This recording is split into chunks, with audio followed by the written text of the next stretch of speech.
always been drawn to the unknown, but nothing could have prepared me for the horrors I encountered in Ravenswood. The village, shrouded in perpetual mist and nestled deep within the forest, was a place forgotten by time. Its history was steeped in tragedy, and the locals spoke in hushed tones of the darkness that lurked within. I arrived in Ravenswood on a bleak autumn evening, the air thick with the scent of decaying leaves. The village was eerily silent, save for the distant hoot of an owl. I had come in search of answers, drawn by tales of unexplained disappearances and whispered legends of the cursed Blackwood Manor. The manor stood on the outskirts of the village, a looming silhouette against the darkening sky. Its once grand facade was now a crumbling testament to the passage of time. Windows, like empty eyes, stared out into the void, and the air around it seemed to hum with a sinister energy. Determined to uncover the truth, I made my way to the manor, each step echoing in the stillness. The villagers had warned me against it, their faces etched with fear, but I was resolute. As I approached, the temperature seemed to plummet, and an inexplicable sense of dread settled over me. Pushing open the heavy oak door, I was met with a gust of stale air that carried the scent of mildew and something more elusive, something rotten. The entrance hall was vast, its grandeur faded, but still palpable. A grand staircase spiraled upward into darkness, and the walls were lined with portraits whose eyes seemed to follow my every move. I ventured deeper into the manor, each room revealing glimpses of its tragic past. Dust-covered furniture lay in disarray, and cobwebs draped over chandeliers like veils of sorrow. In the library, I discovered a journal belonging to the last known resident, Eleanor Blackwood. Her entries spoke of a creeping madness, of shadows that whispered secrets and dreams that bled into reality.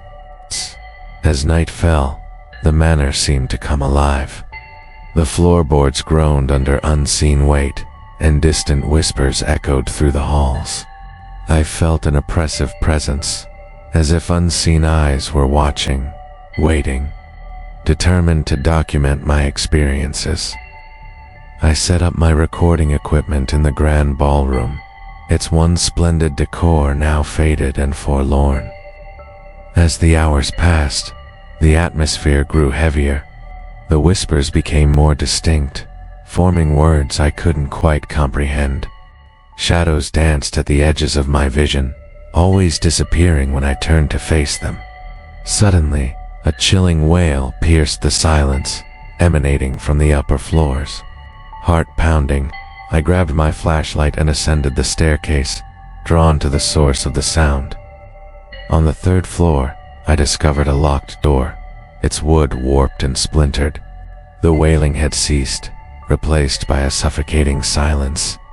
With a deep breath, I forced the door open, revealing a room frozen in time. A child's nursery, untouched for decades, bathed in the cold light of the moon filtering through a cracked window. Sputa. In the center of the room stood a crib, its once white paint now peeling and discolored. As I approached, I noticed a mobile hanging above it, the figures of cherubs twisted into grotesque forms. A sense of profound sorrow washed over me, and I felt an inexplicable urge to reach into the crib. As my fingers brushed the tattered blanket, a cold hand grasped my wrist. I recoiled in terror, stumbling backward as a figure emerged from the shadows. A woman, her face gaunt and eyes hollow, stared at me with an intensity that rooted me to the spot. She opened her mouth to speak, but only a guttural rasp escaped, summoning my courage. I asked her who she was and what had happened in the manor. Tears streamed down her pallid cheeks as she whispered a single word, "Eleanor." She extended a trembling hand, pointing to a small, dust-covered box on a nearby shelf. With hesitant steps, I retrieved the box and opened it to reveal a collection of letters. Their ink faded, but legible. They spoke of a forbidden love, of a child born out of wedlock, and of a family's wrath that led to unspeakable acts.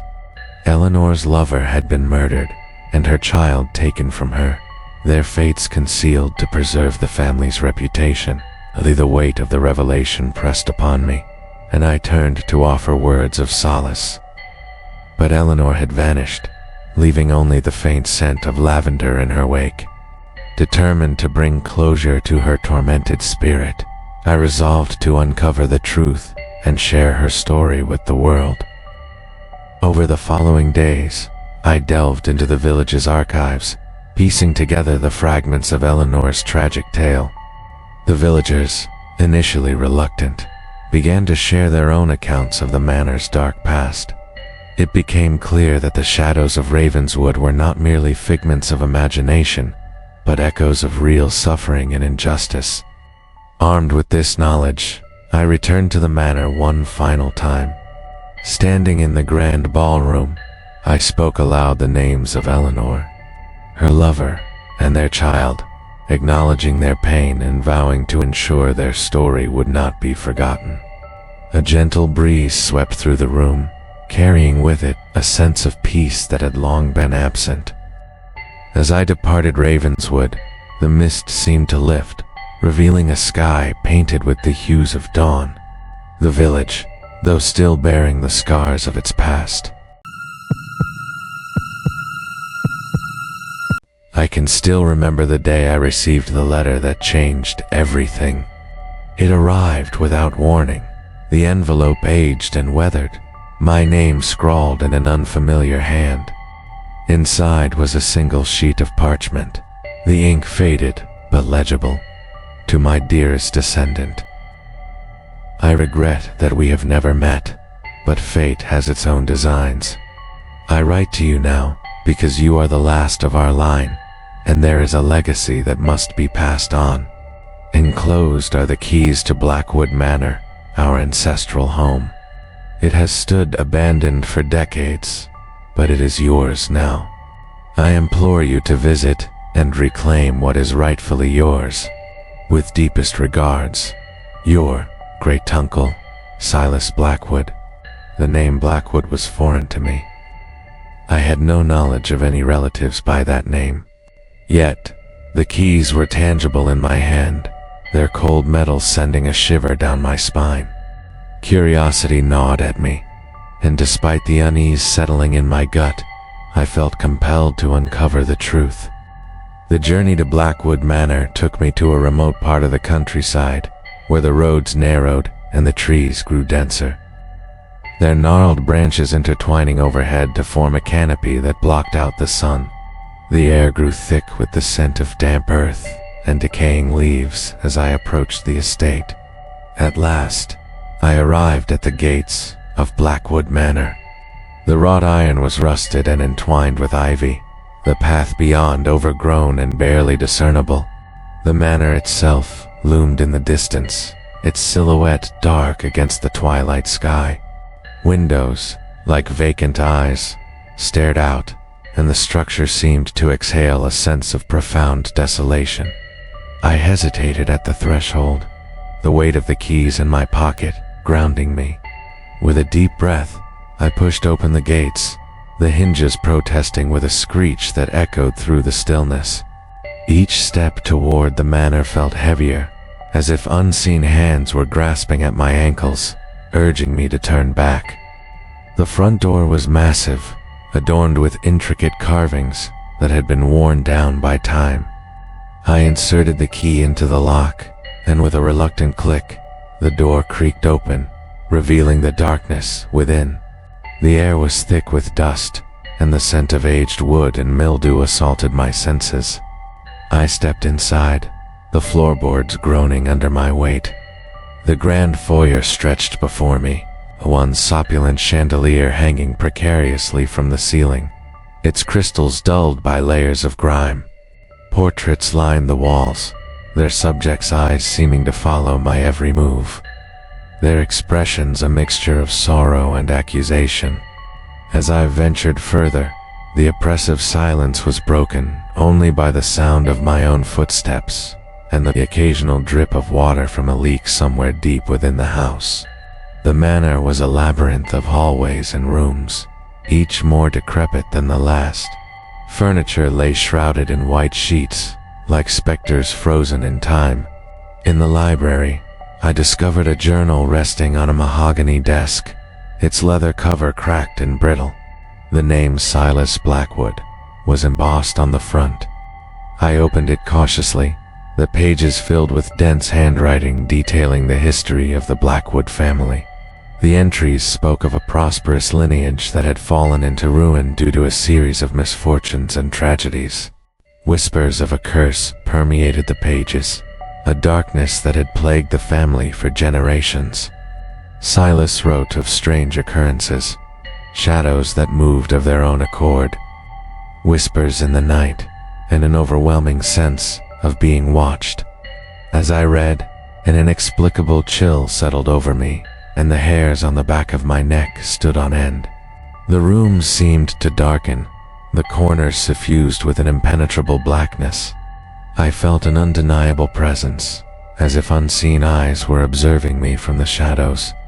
A sudden noise shattered the silence's soft, melodic humming drifting through the air. It was distant, yet clear, the voice of a woman. My heart pounded in my chest as I followed the sound, drawn deeper into the manor's bowels.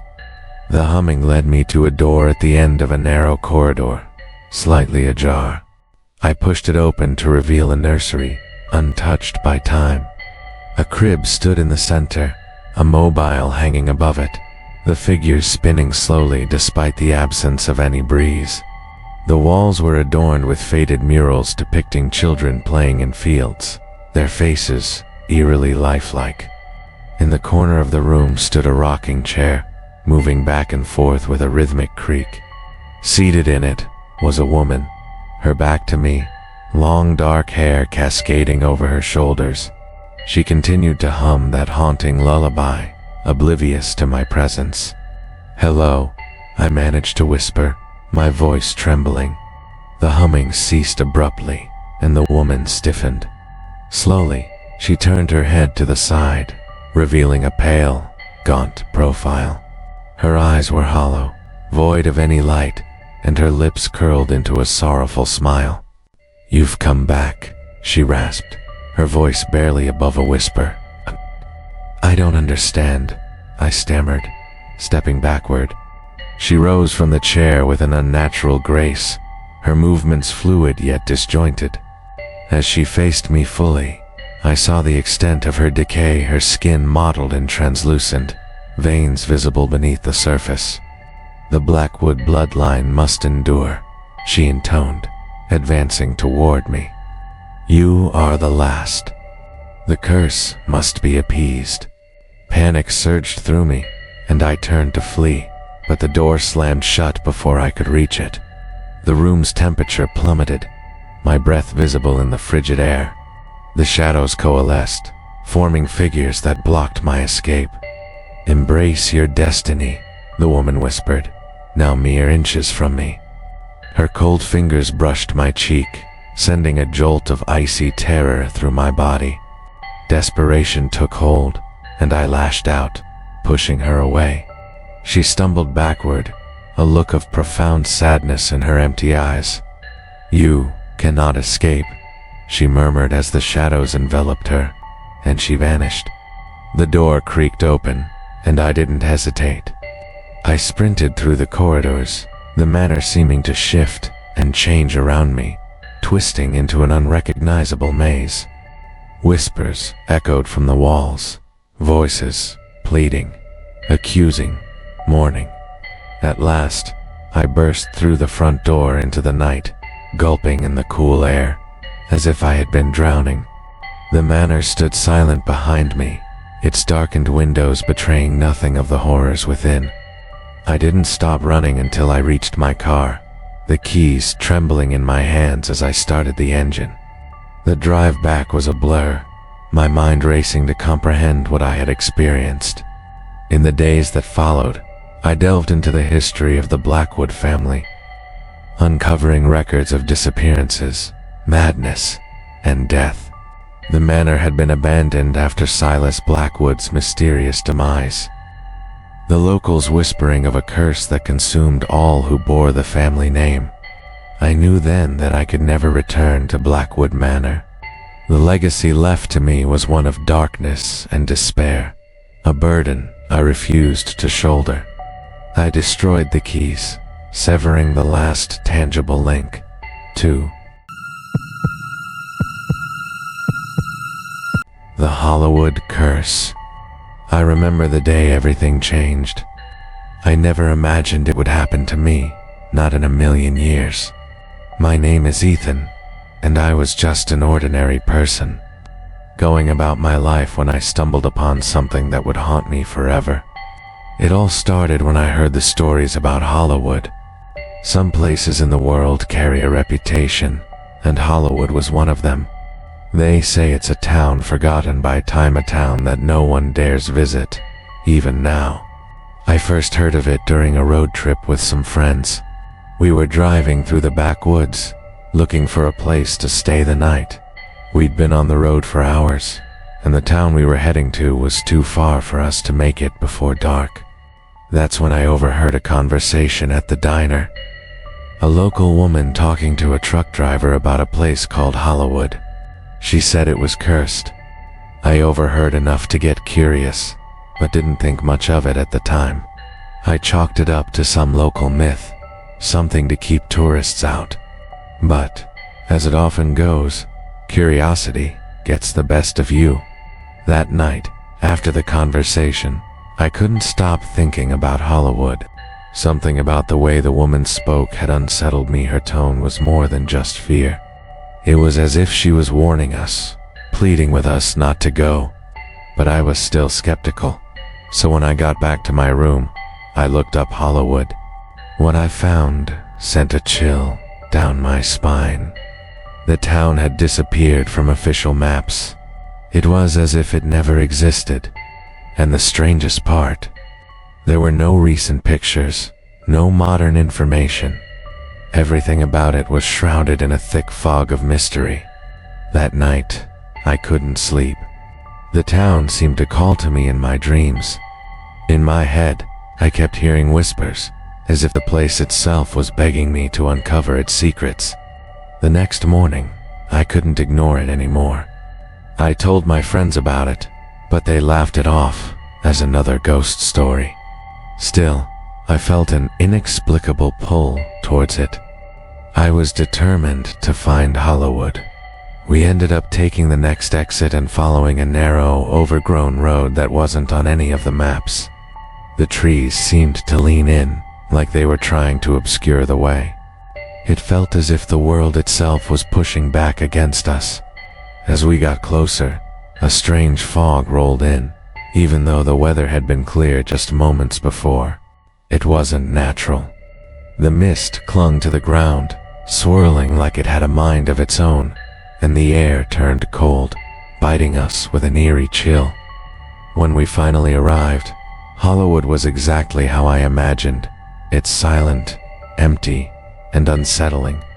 The town had a strange aura about it, like it was frozen in time. The streets were narrow and lined with old, crumbling houses, their windows dark and lifeless. Not a single soul was in sight, and the air was thick with a sense of dread. It felt like a place abandoned by the world itself. The buildings were falling apart, covered in vines and moss, but there was something strangely beautiful about it, almost as if it was preserved, but for some terrible reason. The hairs on the back of my neck stood up, and I could feel my pulse quickening. We decided to walk around and see what we could find. There were no signs of life anywhere, but we came across something that made my stomach drop. In the center of town stood an old, decaying church. The door was slightly ajar, and there was something wrong about it. It was as if the building itself was breathing. I don't know how to explain it, but I could feel an oppressive force pushing against me. Despite my better judgment, I stepped inside with my friends, and that's when everything changed.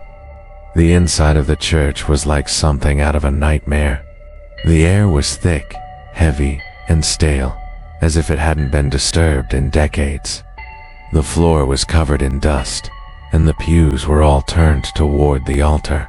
But there was something off about the room. The walls were covered in strange symbols, etched deeply into the stone, as if they had been carved by something inhuman. It felt like the room was alive, as if it was watching us. And that's when we saw it. At the altar, there was a figure shrouded in shadow, its features indistinct, but its presence unmistakable. It felt like it was waiting for us, watching us, studying us. We froze, unable to move or speak. The air grew colder, and the whispers that had been in the back of my mind for days became louder, clearer, like they were coming from the walls themselves. Leave before it's too late. We ran. I don't know how we made it out, but we did. The moment we stepped out of the church, the fog seemed to close in on us even faster, and I could hear footsteps behind Mieslo, deliberate, like something was following. But when I turned around, nothing was there. We didn't speak about it much after that. We left Hollywood behind, but something followed us. It started small at first. Strange dreams, a sense of being watched, shadows in the corner of my vision, and then the sounds. Late at night, I would hear whispers, low, guttural murmurs that I could never quite understand. They always seemed to come from the same direction, as if they were calling me back. But the worst part came when one of my friends, Sarah, disappeared. It was sudden, like she had vanished into thin air. One moment she was with us, and the next, she was gone. There were no signs, no clues.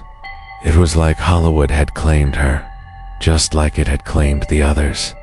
We searched for days, but there was nothing. Only the feeling that something was watching, waiting.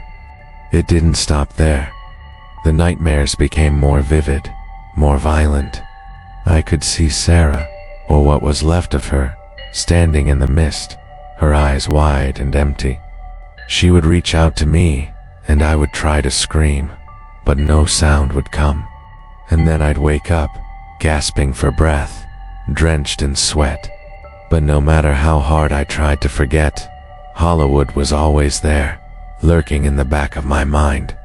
I don't know what I saw that day, or what the church in Hollywood truly was.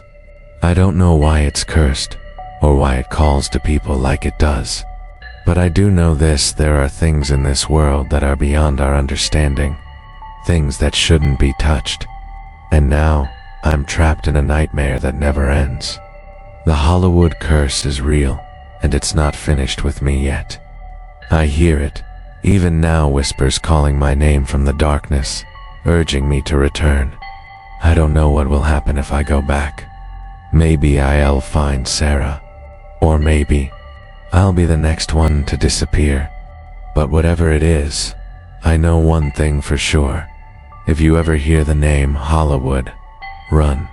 Run as far and as fast as you can, because once it finds you, there's no escape. The town, the church, the whispers, they're waiting for you, and they won't let you go. And now, they're waiting for me. If you've enjoyed this video, be sure to check out another related video on our channel, where we explore more terrifying horror stories. Don't forget to share your own scary stories in the comments below, and let's keep the conversation going. Thanks for watching, and we'll see you in the next video. If you're feeling brave, share this video with a friend who loves horror stories. Let's see if they can handle the terror of the Blackwood Legacy.